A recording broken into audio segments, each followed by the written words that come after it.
ایمان کو جب متشکل کیا جائے تو اس سے نماز بن جائے گی. اس لیے حدیث میں ہے کہ نماز مومن پڑھتا ہے اور کافر اور مسلم کے درمیان فرق نماز ہے.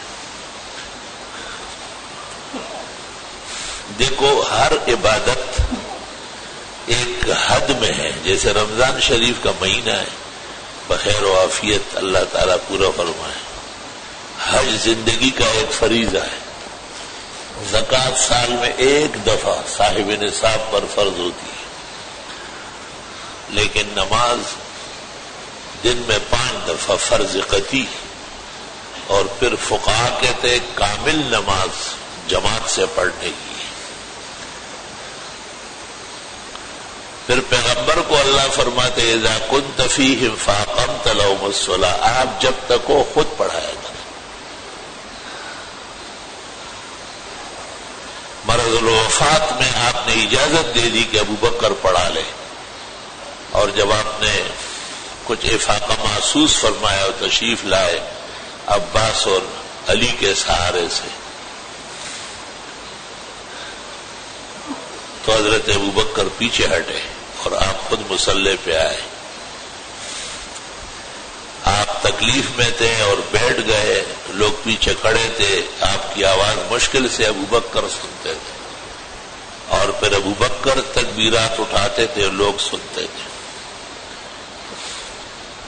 نماز کے بعد آپ نے ابو بکر صدیق کو کہا کہ میں نے تو آپ کو کہا کہ پڑھاتے رہو. بخاری میں ہے کہ انہوں نے جواب دیا مال ابن ابی قحافہ ان یصلی بین یدی رسول اللہ صلی اللہ علیہ وسلم. ابو قحافہ کے بیٹے کو کیا حق ہے کہ پیغمبر آ گئے اور پھر بھی وہ امامت کرے. اس آیت اور اس حدیث کے پیش نظر جب رسول اکرم صلی اللہ علیہ وسلم کا وصال ہوا اور دار فنا سے دار بقا تشریف لے جانے لگے تو سب صحابہ صف میں آ کے کھڑے ہوتے تھے. امام کوئی نہیں بنا کیونکہ اذا كنت فی خود موجود ہے نا فاقمت لهم الصلاة. محدثین کہتے ہیں یہ سوال بھی پیدا نہیں ہوا، یہ پوچھا بھی نہیں گیا ہے کہ من یصلی بنا کون نماز پڑھا ہے. ابو بکر صدیق، عمر، عثمان، علی، آپ کا چچا عباس، اقرأ هذه الامة ابی، عشرہ مبشرہ، بدریین سارے موجود ہیں، مہاجر و انصار بکمال موجود ہیں. لیکن امام کی ضرورت محسوس نہیں ہوئی کیونکہ رسول اکرم صلی اللہ علیہ وسلم حیاً میتاً پیغمبر ہے اور رسالت موت پر نہیں ختم ہوتی الی یوم القیامہ و بعدہ. تو یہ جو پیغمبر سامنے تشریف لا کر پڑھاتے تھے اور آپ کے بعد ابو بکر، ان کے بعد عمر، ان کے بعد عثمان، ان کے بعد علی، ان کے بعد مختلف صحابہ مختلف مواطن میں، یہ اس لیے کہ یہ نماز حقیقت میں ایمان کی عملی شکل ہے. اب دیکھو مومن ہے، بیمار ہے، کیا بیٹھ جاؤ، بیٹھ بھی نہیں سکتا کہتے لیٹ جاؤ، سر کے اشارے سے نماز پڑھو، تو معافی نہیں دی جا رہی. جب خود نہیں پڑھ سکتا ہے تو پھر لوگوں کو کہتے اس کا جنازہ پڑھ لو. حکم ہے کہ جنازہ مسلمان پڑھے. میں نے یہ تقریر اس لیے کی کہ ہمارے ان بھائیوں کو احساس ہو جائے جو بس جیسے کلب میں آتے جاتے ہیں مسجد میں بھی اسی طرح ننگے سر آف آستی جیسے ہیلی کاپٹر میں بیٹھنے والا ہے. بس بھائی سر ننگا کرنا خود ایک افسوسناک معاملہ ہے.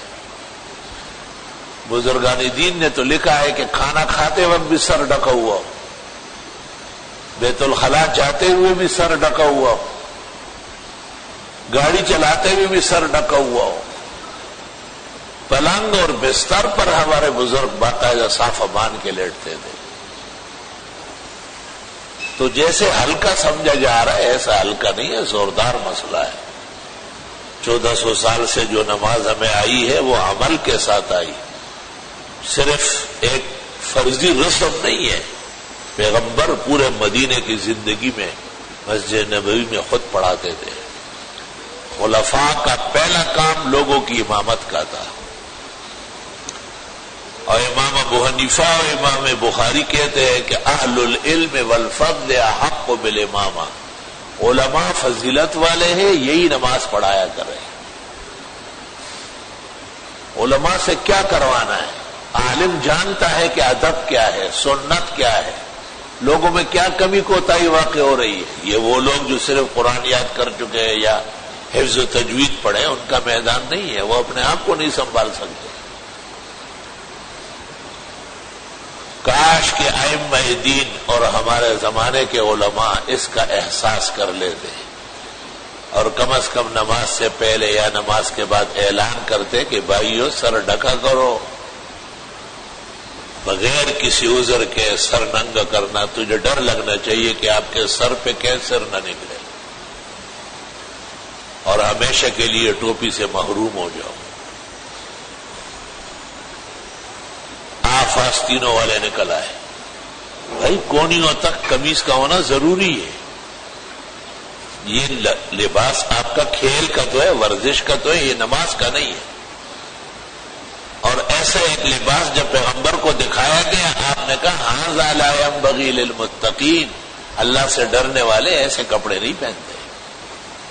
تو بہت زیادہ احتیاط فرمائی جائے۔ اللہ نے ہمیں ایمان نصیب کیا ہے، ایمان کی عملی شکل نماز عطا فرمائی، ہماری مسجدیں ہیں، ہمارے ائمہ ہیں، ہمارے علماء ہیں، ہمارے مدارس ہیں، ہمارے قرآن و سنت اور فقہ کے چرچے ہیں، تمام نظام اسلام مکمل حیات نشاط و انبساط کے ساتھ، کسی ایک بٹن کے برابر، ذرہ برابر کہیں کمی نہیں ہے۔